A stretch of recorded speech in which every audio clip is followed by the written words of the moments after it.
গত 22শে এপ্রিল কাশ্মীরের পহেলগামে সন্ত্রাসবাদীদের দ্বারা যে নৃশংস হত্যাকাণ্ড ঘটেছে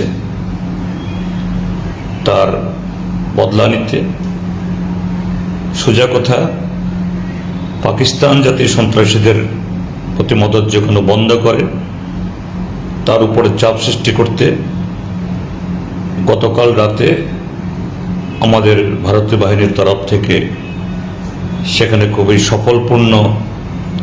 সফলতার সাথে হামলা সংঘটিত হয়েছে। ইতিমধ্যে জাতীয় এবং আন্তর্জাতিক মিডিয়ায় তার ফুটেজ সারা পৃথিবী দেখেছে।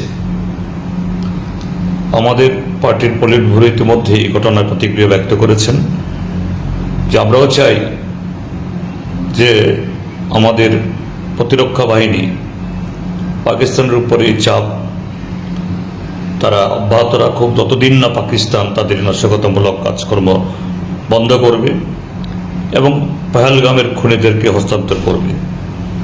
এবং এর আগেও সর্বদলীয় মিটিংয়ে আমাদের পার্টির তরফ থেকে সন্ত্রাসবাদের বিরুদ্ধে যে কোনো ধরনের পদক্ষেপে সরকারের সাথে আমরা অকুণ্ঠভাবে আমাদের সমর্থন আমরা সারা দেশে তো ঐক্যবদ্ধ এ কথা জানানো হয়েছে।